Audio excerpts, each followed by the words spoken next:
Quetzalcoatlus may soar like an eagle, but on land, it's a fish out of water. What's going on, guys? Hope you're all doing well. Now for today's video, I wanted to talk about an unused scene that would have helped shape the time in between Jurassic Park 3 and Jurassic World in a pretty cool way. So one of the things that I think a lot of people have been kind of annoyed by when it comes to the Jurassic franchise is how often the T-Rex has been losing fights, but not only that, there's also the whole scope of the battles themselves and how sort of forced they are when it comes to the king of the dinosaurs going up against something else. You know, typically they make the T-Rex fight another similarly sized theropod and do the whole which one is cooler thing, which if you know even a shred of paleontology, you already know T-Rex is the king for a reason. So it's kind of off. But when it comes to this particular altercation, well, it would have had a different tone entirely.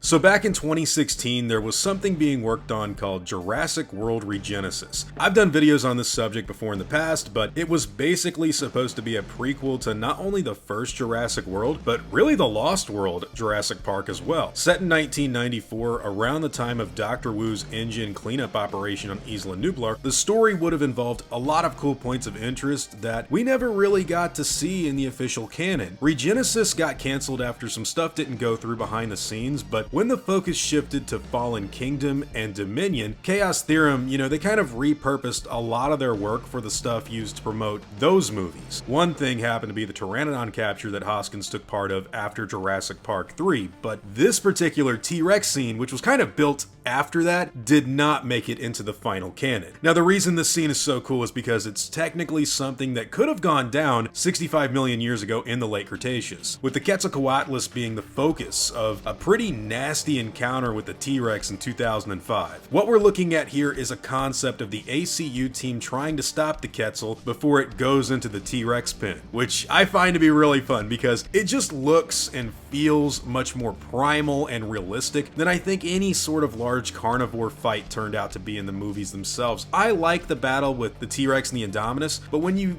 get to, you know, the T-Rex kind of losing without the help of a raptor, and then you also get to like it losing to a Giga twice, I'm just so done with that stuff. And you know, with an animal like the Quetzalcoatlus finding itself in the Tyrannosaur territory, I actually buy into that because the location that they've used could have been similar to the parts of forest that Tyrannosaurus and Quetzalcoatlus would have been accustomed to in the Cretaceous. And not only that, but the idea was that the Quetzal would show up in the Rex pen and kind of get assaulted by the dinosaur in a wild scuffle of two titanic beasts before the T-Rex makes a meal of this very large pterosaur. When it comes to paleontology, the Quetzalcoatlus was honestly a pretty scary animal, and it could have even eaten a little T-Rex as far as I'm concerned. But when it comes to taking on the big adults, I just think of that scene in the documentary When Dinosaurs Roamed America, and to see something like that in the context of Jurassic Park, especially an environment that looks like the T-Rex kingdom from Jurassic World, which is sort of like Isla Sorna from the Lost World, I think it would have been eerily cool. You know, we've been talking about the Quetzals a little bit more lately after my video on the abandoned Trespasser 2 game that would have had Billy Brennan return to Site B, and those creatures even managed to squeeze their way into Jurassic World Dominion, but originally, their big reveal in the official lore was going to be in this canceled prequel story and the little fight that takes place. The backdrop was recently revealed by my friend Jack on Twitter, who wrote it, and he said this following. This is the quote: "Hoskins overseeing the capture of an escaped Quetzalcoatlus on Isla Nublar in 2005, just before the park was set to open. The idea being the aviary scene in the movie was built for this one single animal, but it gets out and they briefly lose track of it, only for it to land in the Tyrannosaur Kingdom exhibit as Wu is taking samples of the Tyrannosaur. For those of you who didn't already know, capture of the Isla Nublar T-Rex went down in 2002, just a year after the events of Jurassic Park 3, when Hoskins and his men went back to the first island to prep the site for Jurassic World. So 4 years later, it already had a new location that looked similar to what we see in the 2015 movie. Jack, the writer of Regenesis, again, goes on to say, quote, "Hoskins' team arrives as the two fight, ending with the Rex eating the cats. This is the moment where Wu and Hoskins meet for the first time. It was supposed to be followed up with Masrani asking if there's anything smaller they could put in the aviary, obviously alluding to the Dimorphodon clones we see in the Jurassic World movie, which I thought was a pretty cool cool inclusion and fun Easter egg in and of itself.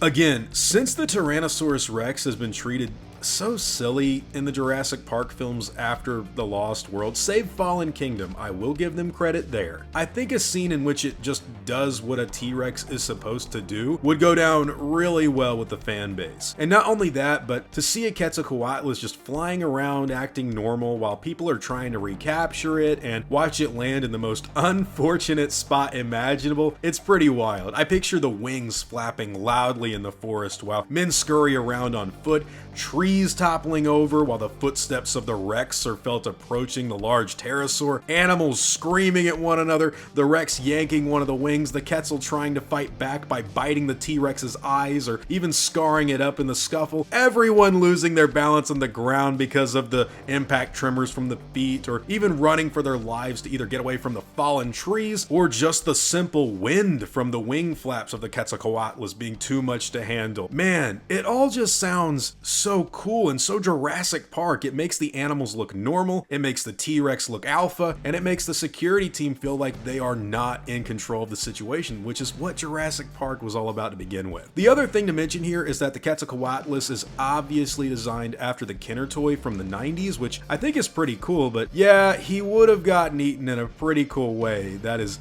very late Cretaceous inspired for the Jurassic Park film series, and I personally think it's solid stuff. Anyways guys, those are all just my own thoughts and opinions on this unused Tyrannosaur fight scene from the Jurassic World side of the franchise, technically a prequel going back to 2005 that I think fans would have liked because it's more grounded, it's more cool in the sense that the T-Rex is just doing what it does best, and the Quetzalcoatlus is a beautiful animal, and it was so cool to picture both of them in an action sequence that feels very much like, you know, the opening of the original Jurassic Park, where things are going crazy, the team in charge of the animals, you know, they don't know what to do in a situation like that. But again, whatever your own thoughts and opinions on scenes like this happen to be, and whether or not you would have preferred them due to the other like big theropod battles, I'd love to hear all of your thoughts and opinions in the comments down below.